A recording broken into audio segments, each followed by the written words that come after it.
అప్పులు తీసుకుని ఎగ్గొట్టారని వైసీపీ నేత బుట్టా రేణుకకు చెందిన ఆస్తులు వేలం వేయాలని LIC housing board finance limited నిర్ణయించింది. అన్ని రకాల చట్టపరమైన ప్రక్రియలు పూర్తి చేసేసింది. ఇప్పటికే ఓసారి వేలానికి పిలవగా తీసుకున్న అప్పుకు తగ్గట్లుగా బేరం రాలేదు. దాంతో ఎల్ఐసి మరోసారి వేలానికి ప్రయత్నిస్తోంది. బుట్టా రేణుకకు స్కూళ్లు, కన్వెన్షన్ సెంటర్లు, హోటళ్లు, కార్ డీలర్షిప్లు చాలా వ్యాపారాలు ఉన్నాయి. ఎల్ఐసి హౌసింగ్ ఫైనాన్స్ నుంచి 300 కోట్ల రుణం తీసుకుని ఎగ్గొట్టేశారు. బుట్టా రేణుక భాగస్వామిగా ఉన్న బుట్టా ఇన్ఫ్రాస్ట్రక్చర్ ప్రైవేట్ లిమిటెడ్ మరికొన్ని ఇతర సంస్థల ఆస్తులు తనఖా పెట్టారు. ఇందులో మాదాపూర్లోని బుట్టా కన్వెన్షన్ సెంటర్తో పాటు మరో ఖరీదైన స్థలం ఉంది.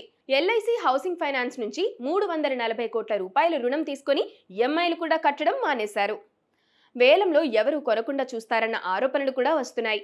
కొంటే భవిష్యత్తులో ఇబ్బందులు వస్తాయన్న బెదిరింపులకు పాల్పడుతున్నారన్న ఆరోపణలు వస్తున్నాయి. తమ రుణం వసూలు చేసుకోవాలని ఎల్ఐసి పట్టుదలగా ఉంది.